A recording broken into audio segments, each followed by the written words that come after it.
Diz assim o texto bíblico: porque Deus amou ao mundo de tal maneira que deu o seu Filho unigênito, para que todo que nele crê não pereça, mas tenha a vida eterna. Baixe sua cabeça por um momento e vamos orar uma vez mais.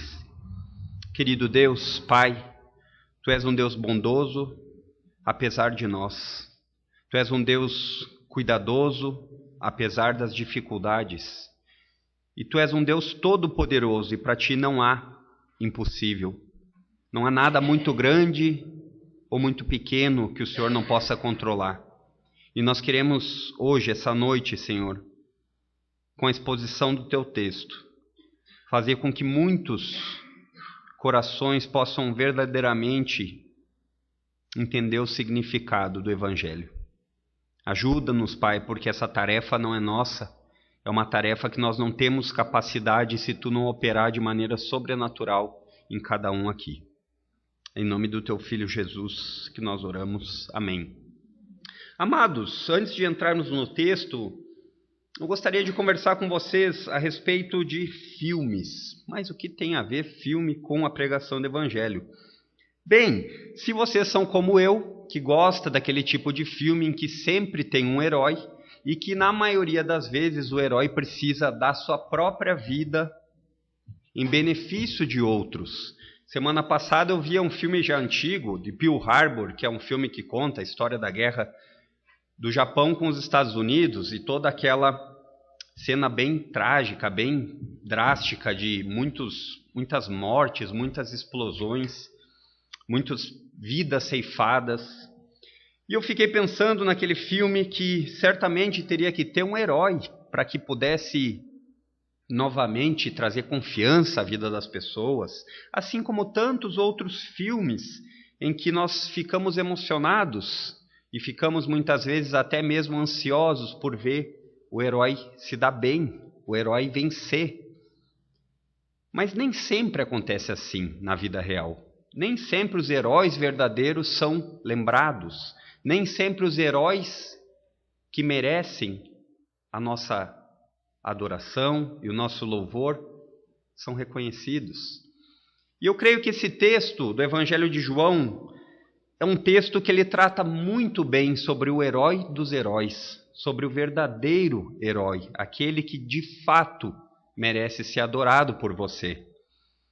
E o texto nos diz que Deus, o Deus Criador, o Deus que fez todas as coisas com o poder da sua palavra, o Deus que criou o mundo em 7 dias.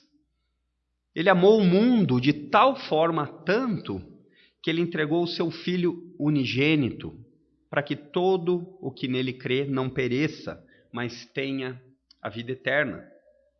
Uma breve abertura aqui de um pano de fundo para vocês entenderem. Esse evangelho foi escrito pelo evangelista João, o apóstolo João, aquele a quem Jesus amava. Ele escreveu não apenas só o Evangelho, mas ele escreveu também a primeira, a segunda e a terceira carta de João, que são cartas mais curtas, e o último livro da Bíblia, que é o Apocalipse. E aqui nós podemos aprender várias coisas a respeito do que João diz. João gosta muito de tratar dessa expressão mundo nos seus evangelhos e também nas suas cartas. E é importante aqui nós fazermos apenas uma breve explicação do que João tem em mente quando ele fala mundo. Porque hoje, se a gente falar mundo, você vai ter uma concepção pós-moderna, uma concepção do século XXI de mundo. Mas João, quando ele fala a palavra mundo aqui, ele não está se referindo ao planeta criado, ele não está se referindo ao planeta Terra, mas ele está se referindo à humanidade corrupta, à humanidade em pecado, à humanidade em rebelião contra Deus. Agora talvez esse texto comece a fazer um pouco mais de sentido para você. Seria como se nós pegássemos esse verso e disséssemos assim: porque Deus amou a humanidade corrupta, rebelde, inimiga dele, de tal forma que deu o seu Filho unigênito. Também é importante nós ressaltarmos essa palavra de Filho unigênito. Talvez você nunca tenha escutado essa palavra, mas a palavra primogênito certamente você já escutou, que é o primeiro filho. Mas no caso de unigênito, vem da ideia de único e da ideia de que é um filho que não foi criado. É um filho que veio de Deus, mas ele não foi nunca criado, ele é eternamente filho de Deus. Ele sempre existiu com Deus. Então não é como você tem a impressão hoje, você que é pai, mãe, e viu seu filho nascer. Com Jesus não foi assim. Ele sempre esteve com o Pai. Por isso que nós sabemos que Jesus é Deus. Então, pensando nesse texto, algumas ideias me vêm à mente com esse versículo. E eu preciso pensar em algumas considerações a respeito dele. A primeira é que a Bíblia descreve que Deus Pai, é perfeito em si mesmo. Deus Pai, Deus Filho e Deus Espírito não tem solidão, como você e eu temos. Eles não sentem falta de alguma pessoa como você e eu sentimos. Então a ideia que talvez passe na cabeça de algumas pessoas que Deus precisa do ser humano porque ele se sente solitário, não é uma ideia bíblica. Isso tem muito mais a ver com histórias de mitologia grega, onde os deuses precisavam das orações para que eles ficassem fortalecidos, do que o Deus da Bíblia, que não precisa disso.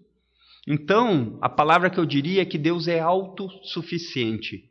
Autossuficiente é uma pessoa que não precisa de nada nem de ninguém. Em si mesmo, ele já tem tudo que ele precisa. E aí a segunda consideração que esse versículo me traz à mente é que Deus poderia viver sem nós, sem a criação. A Bíblia não descreve que Deus estava se sentindo só, então ele disse para o seu filho, vamos criar o mundo porque nós precisamos do ser humano. Não. Ele também poderia não só tê-la deixado sem criar, como deixar a toda a criação de lado. Deixar que os seres humanos continuem nessa degradação, nesse ritmo alucinante de destruição do qual nós somos campeões.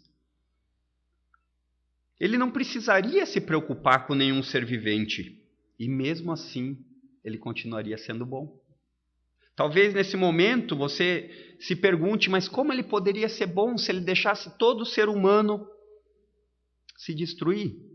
Pois bem, Romanos 9:21, o apóstolo Paulo parece que já conversou com algumas pessoas que talvez tivessem esse pensamento. E ele diz assim, a criação pode reclamar o que o Criador faz? Ou aquele que faz o vaso pode voltar para ele e perguntar, por que me fez assim? E o terceiro, e talvez esse seja o pensamento que mais me aterrorizou há algum tempo, e talvez você nunca tenha tido esse pensamento, e espero lhe despertar com ele, é que Deus poderia acabar com tudo nesse exato momento. Ele poderia destruir a tudo e a todos. E ele não deixaria de ser bom. Ele não deixaria de ser Deus. Mas, no entanto, ele não quis riscar os homens da face da terra. Ele não quis destruir a todos nós. E o texto que o apóstolo João nos fala é que, ao invés disso, ele resolveu mandar o seu único filho, o verdadeiro herói da humanidade. E ele diz assim no texto, porque Deus amou ao mundo de tal maneira que enviou o seu Filho unigênito, para que todo o que nele crê não morra, não pereça, não seja destruído, não vá para o inferno, mas tenha vida eterna. Amou um mundo, irmãos, que não era merecedor de nada. Amou um mundo onde só vivem pecadores. Amou um mundo onde ele não precisa de nada. Onde os homens e as mulheres, a cada dia que passa, têm desprezado a sua santa lei, os seus mandamentos. Onde a cada dia, todas as coisas que Deus fez e disse que eram boas, o homem tem corrompido e idolatrado elas. Alguns exemplos, como por exemplo o casamento, que Deus fez de uma forma pura e de uma forma que é para ser vivida até que a morte o separe. Hoje, além da morte não ser mais o que separa, tão poucos são casamentos entre homens e mulheres. E por que será que Deus, mesmo assim, talvez se você estivesse no lugar de Deus, se eu estivesse no lugar de Deus, eu teria destruído tudo em sinal de vingança contra pessoas que cada vez mais se negam a me servir, a me obedecer, se eu fosse Deus. Mas ainda bem que eu não sou. Ainda bem que Deus não tem nada de parecido comigo. Porque Deus, Ele diz que Ele amou o mundo de tal forma. Pense que João, quando descreve essa palavra, talvez no português a gente não use muito essa palavra, mas no grego, quando ele usa essa expressão de tal forma, era uma maneira dele dizer assim, tão grande, mas de uma maneira que não tenho como descrever. Deus fez isso porque Ele é amor. Porque se Ele fizesse algo diferente do que Ele está fazendo, Ele não poderia ser apenas amor. Então, a gente fica pensando que, em sua natureza, Deus é amor. E é por isso que Ele amou o mundo. Um mundo que não merecia. E essa fonte de amor, vocês imaginam que nós conseguimos medir o amor que nós temos pela pessoa conforme as pessoas são próximas de nós. Talvez o seu filho você ame mais do que seu amigo, provavelmente. Seu esposo mais do que sua prima. E assim por diante. Então Deus, Ele resolve pessoas inimigas dele, pessoas que estavam sempre dizendo, eu não quero a Deus, eu não desejo a Deus, eu não obedeço a Deus. E Ele, mesmo assim, Ele envia o ser mais precioso que já pisou no planeta Terra, o Deus que se fez homem. Ele envia a Terra por causa de nós, de homens e mulheres que continuadamente dizemos, não, Deus não entra mais nas nossas casas, Deus não entra mais em nossos colégios, chega de orações a Deus. Ao invés de orações a Deus, vamos estudar mais ciência. Ao invés de orações a Deus, vamos cada um viver do jeito que nós quisermos.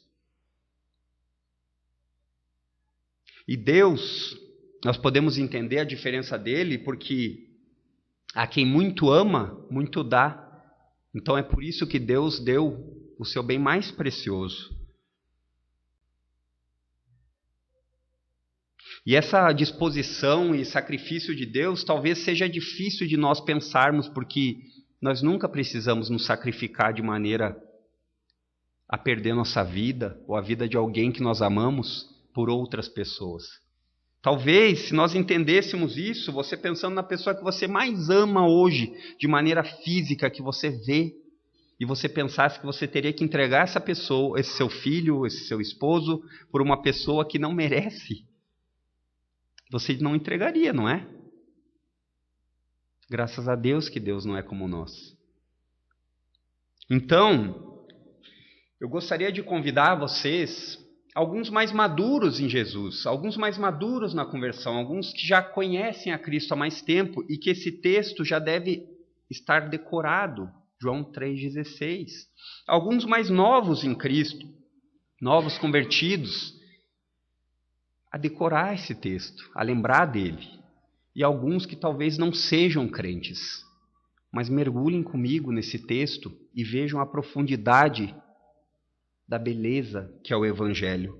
Talvez você não entenda o que quer dizer a palavra Evangelho, mas aqui, nesse texto de João 3,16, o Evangelho é explicado para você. As boas notícias estão explicadas aqui. O Evangelho quer dizer isso, boas notícias. Então, eu vou lhe contar uma má notícia, que Deus tem todas as razões para deixar você se perder eternamente, porque Ele não precisa de você. Mas agora, eu vou lhe contar uma boa notícia, descrita aqui no verso 16, mas Deus sente prazer, Ele ama salvar o perdido, Ele ama salvar o pecador, Ele deseja que aqueles que se arrependem e depositam sua confiança no Filho dele sejam salvos. Não esqueçam desse momento. Nós temos facilidade em esquecer da doçura e da beleza da salvação. Nós temos facilidade de esquecer essa notícia mais importante que você precisaria escutar. Ela é mais importante do que escutar que você vai ter um marido bonito, uma esposa bonita. Ela é mais importante do que você saber que seu emprego está mantido, porque ela quer dizer sobre sua vida eterna, sobre uma coisa que tem valor eterno. Talvez o seu casamento vá durar 100 anos, mas a vida eterna é muito mais que isso. Talvez o seu emprego dure muitos bons anos e você seja próspero, mas a vida eterna não se resume apenas a isso. E aí eu fico analisando esse texto de João falando, explicando de que Deus enviou o seu Filho, que tinha toda a glória nos céus, que compartilhava de uma perfeição, de uma santidade, que ele não precisava descer à terra, se fazendo como você e eu, sofrendo na carne, obediente até a morte, como diz o autor de Hebreus. E ele fez isso para que você e eu pudéssemos encontrar redenção. Em outras palavras, Jesus troca de lugar com você, porque ele se faz a maldição no seu lugar. Qual a maldição? A maldição da desobediência, a maldição do pecado. Pense só, quem é pai e mãe, entregar a vida de um dos seus filhos em favor de um inimigo mentiroso, ou se não uma pessoa bêbada, ou se não um drogado, ou se não um assassino. Agora, queridos, essa é a diferença do cristianismo para todas as outras religiões. O cristianismo não salva pessoas boas, ele salva pessoas arrependidas. A diferença para o cristianismo é que não existe um bom e um ruim. Existe os dois ruins, mas um que se arrepende. Talvez seja alguma coisa estranha, mas é o que a Bíblia fala. E talvez seja por isso que nós temos tanta dificuldade de entender que não é o que você pode fazer por Deus, mas o que Deus fez por você naquela cruz. O que Deus fez ao enviar o Filho dele, sem merecer, pelo seu pecado. Então, guarde no fundo do seu coração esse verso comigo e lembrem dele. Lembrem para que você possa agradecer e entender da onde você foi resgatado. Quão grande salvação você tem em Jesus. Porque nós só conseguimos entender o tamanho de alguma coisa quando a gente de fato entende ela. Se você não entender Deus e os atributos de Deus são as qualidades, as características de Deus.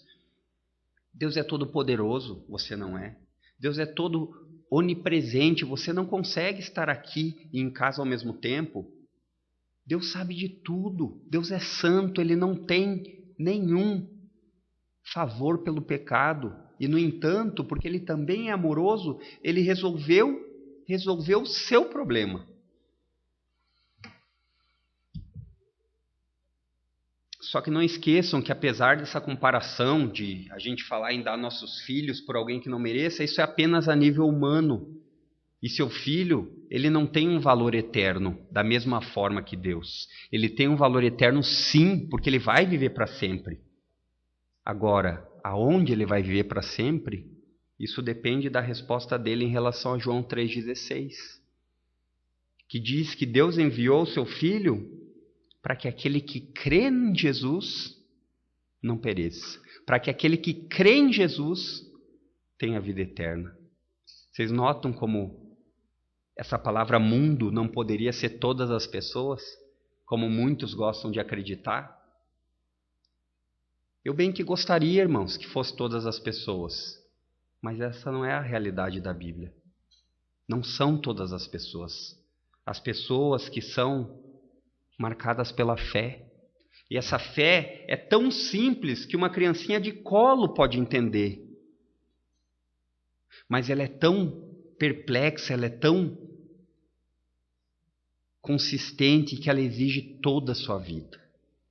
Você não tem como servir a dois senhores, dizer que é de Cristo e continuar servindo ao mundo. Você não precisa ser um grande intelectual para crer em Cristo. Você não precisa nem ser alfabetizado para crer em Cristo. Mas você precisa estar disposto a dar sua vida inteira. E o maior dom, a palavra dom, ela é um sinônimo de presente. Então, muitas vezes a gente pensa em dom, a gente não entende como um presente. Qual seria o maior dom que se você pudesse pedir hoje aqui, juntos, para Deus você pediria? Uma família feliz? Uma esposa? Um esposo? o maior presente que você precisaria e deveria pedir, Deus está dizendo que deu, para que você não morra, para que você não pereça para sempre. Deus amou o mundo de tal forma, de maneira tão grande, de maneira tão preciosa, que Ele deu o que Ele tinha de melhor. Ele não fez como nós damos muitas vezes no nosso trabalho. Nós não damos o nosso melhor para o nosso patrão. Em casa, nós não damos o nosso melhor para o nosso cônjuge, para os nossos filhos. Mas Deus não fez assim. Ele deu o melhor. Então, para vocês verem o tamanho do amor de Deus, tem uma história que um pregador contou certa vez de uma família no Oriente que era cristã, que é uma história verdadeira, e a respeito do que o irmão Marcos falou, o cristianismo não tem a tolerância num universo muçulmano, como nós temos com os muçulmanos, porque nós acreditamos que as pessoas são salvas pela graça, pela fé, e nós não imputamos nenhum castigo. Quem vai fazer ou não o castigo no futuro vai ser Deus. E essas pessoas, elas estavam passando fome, e eles disseram para vender um deles. Venda um dos seus filhos, você tem 4 filhos. Mas eles preferiram morrer juntos a se desfazer de um dos filhos. Vocês não simpatizam com uma história dessa? Vocês não ficam comovidos com uma história dessa?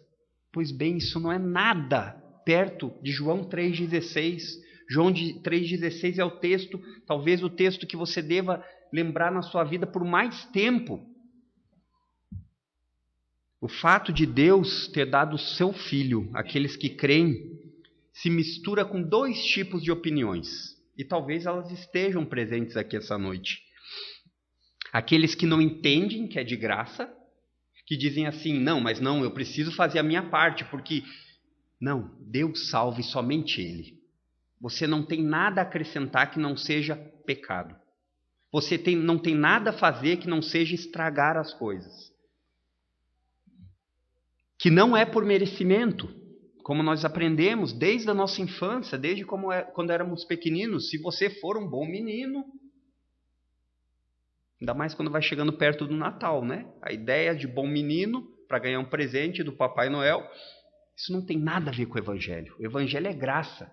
Você recebe porque você não merece. Você recebe porque você crê. Então, essa é uma das opiniões que nunca conseguiríamos merecer. É pelo amor de Deus. E talvez seja isso que seja tão difícil de aceitar, né? Eu lembro do profeta Naamã que, contando a história no Antigo Testamento de um grande general Naamã, ficou com lepra. E ele chega até o profeta e ele diz assim, o que eu preciso fazer para sair a lepra de mim? E ele diz, vai no rio, ali no Rio Jordão, e entra 7 vezes. E sai 7, entra e sai 7 vezes. E ele diz, não, mas um general de guerra. Eu acho que na cabeça daquele homem ele deve ter pensado assim, se fosse subir um penhasco, se fosse matar 200 pessoas, se fosse... Aí o ajudante dele diz assim, mas senhor, é tão fácil, por que o senhor não faz? E ele fez, e aí ele saiu curado. E é mais ou menos a mesma ideia do Evangelho, é tão fácil, é tão de graça, que a gente diz assim, não pode ser tão fácil assim. Porque as outras religiões me dizem que se eu for bom o suficiente, talvez eu reencarne numa pessoa boa.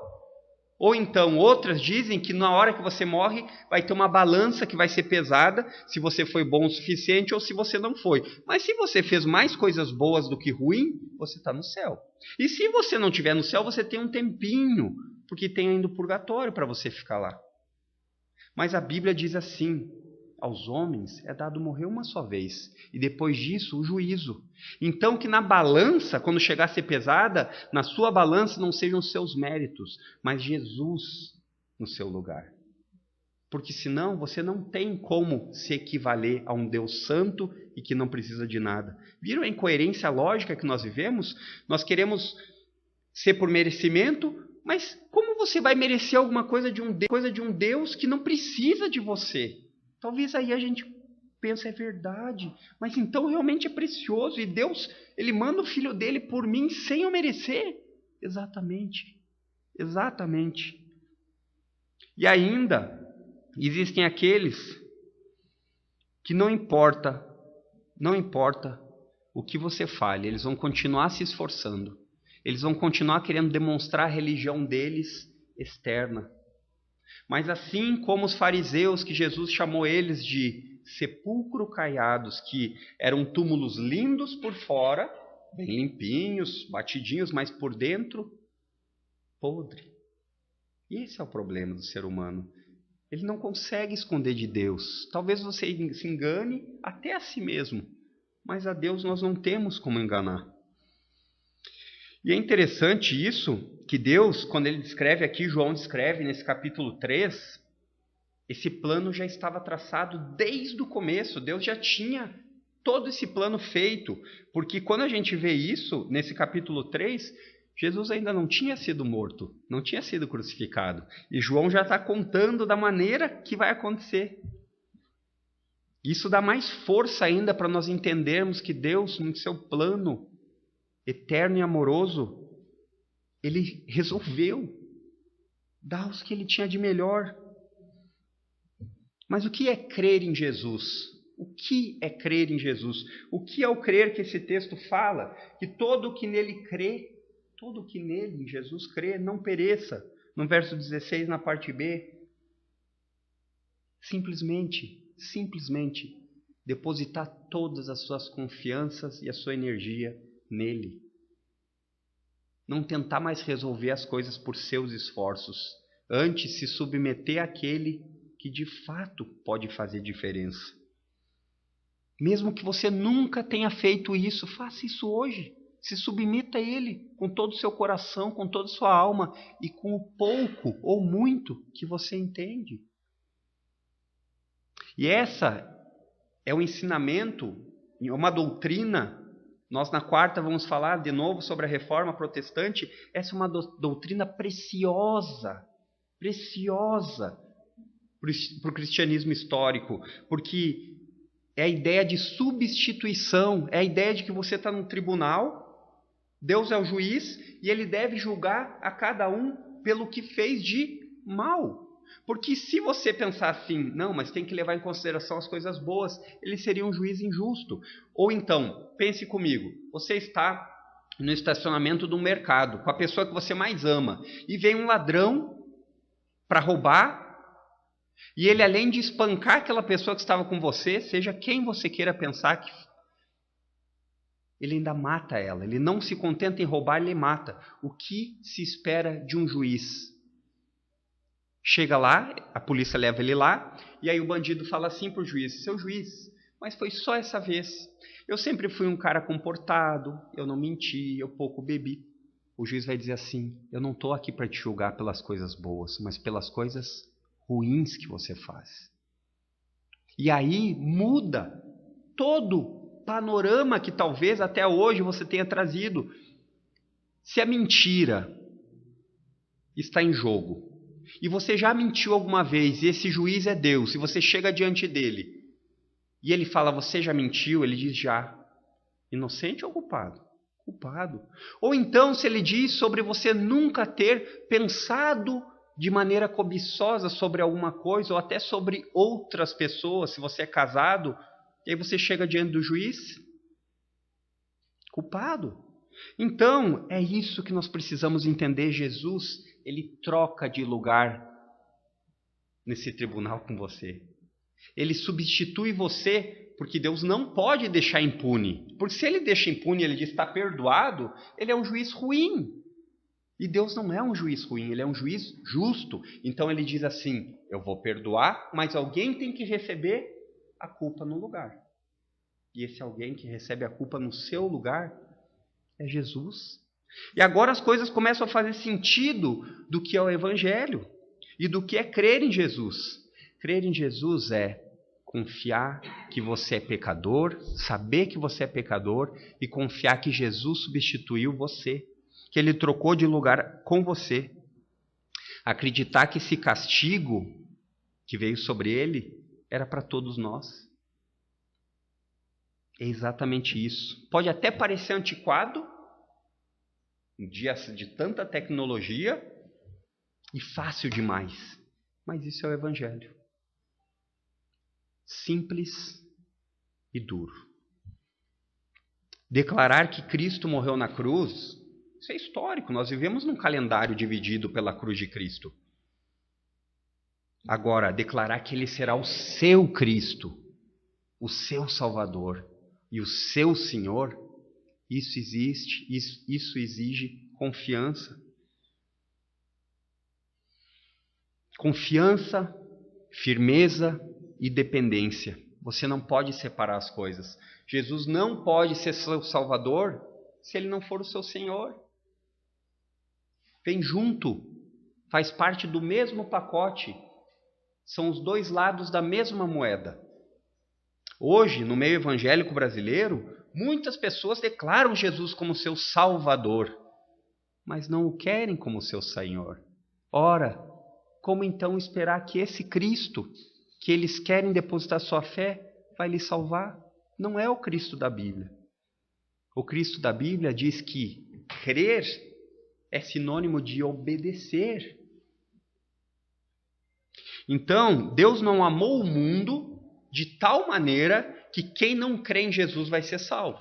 Não, Deus amou o mundo sim, de tal maneira. Como? Que maneira foi essa? Dando o seu Filho. Agora, Ele deu o seu Filho por aqueles que creem nele. Ele não deu o seu Filho por aqueles que não creem nele. E essa é a realidade dura do Evangelho. Todo aquele que crê está dentro, está no reino de Deus. Todo aquele que não crê já está condenado. Não importa se em toda a sua vida você fez muitas coisas legais, que são boas, que você tenha construído muitos prédios, talvez que você tenha colocado até um nome num hospital. Se você não crê, você está condenado.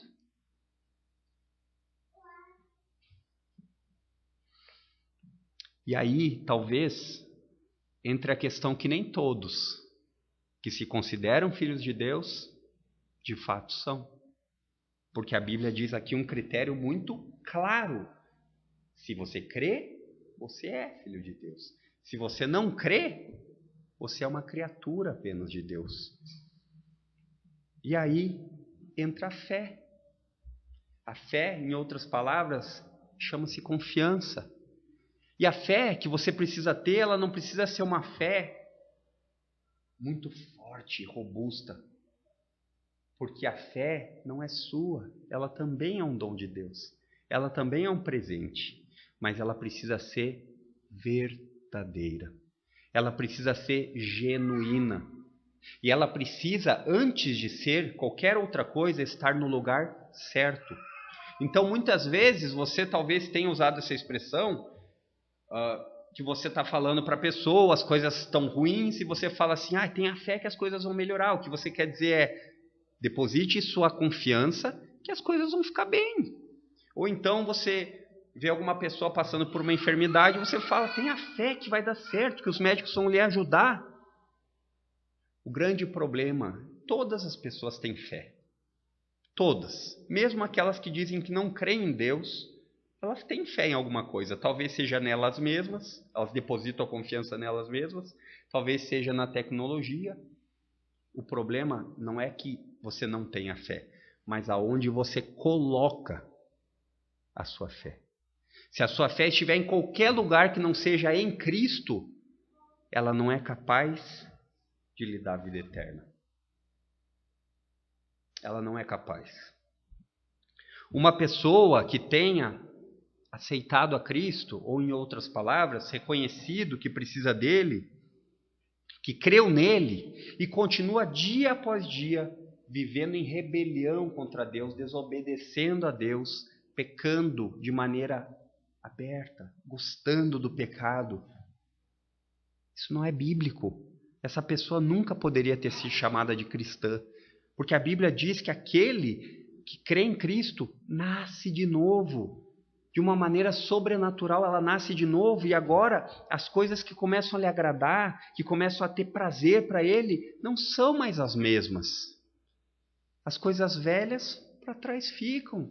E a gente continua. Isso quer dizer que você não vai mais ter pecado, que o crente é um perfeito? Não. Mas assim como o apóstolo Paulo, ele diz, não que eu já tenha alcançado o objetivo. Não, ser igual a Cristo. Mas, desprendendo das coisas que para trás ficam, eu continuo caminhando rumo ao alvo, que é a vida eterna. E essa operação, essa transformação, ela é invisível. Ela é operada pelo Espírito Santo de Deus. E o homem e a mulher que nasceram de novo, como diz João, nesse capítulo aqui que ele fala um pouquinho antes com Nicodemos. Nicodemos era um homem muito estudioso, que conhecia toda a lei judaica. Então ele sabia sobre Moisés, ele sabia sobre tudo. E Jesus disse para ele, Nicodemos, é necessário que você nasça de novo. Ele, mas eu dessa idade, como é que eu vou entrar de novo no ventre da minha mãe e sair? Aí Jesus diz, você é tão estudioso e não entende dessas coisas ainda de Deus? O que Jesus quis ensiná-lo é uma pessoa que de fato depositou sua confiança em Jesus, porque entendeu que Deus amou o mundo de tal maneira que entregou seu Filho único, eternamente gerado, para que todo que nele crê não morra eternamente, não pereça, mas tenha vida eterna. Ele não pode permanecer andando como ele andava, gente. Das duas, uma, ou ela se engana a si mesmo, ou ela é mentirosa. Porque se Jesus disse que ele é o caminho, a verdade e a vida, e você está nele, você não pode mais viver em mentira. Você vai tropeçar sim, porque nós continuamos na luta contra o pecado, mas você não pode mais se contentar com aquela velha natureza. Então, queridos, eu os convido, relembrem. Aqueles que já estão com a confiança em Cristo há mais tempo, relembrem hoje desse texto, de onde você foi resgatado, para que você lembre quão precioso é o seu Salvador, para que você lembre quão boa é a salvação. Se você começou a caminhar com Cristo há menos tempo, se abrace nessa verdade, se abrace e se recuse a abandoná-la nunca mais. E se você nunca caminhou com Cristo, se decida agora. Porque se você não se decidir por Cristo, o texto nos diz que você vai perecer, que você vai morrer para sempre, e num lugar onde o sofrimento não acaba mais. Decida reconhecer que Jesus é o único e verdadeiro Senhor. Amém? Vamos orar.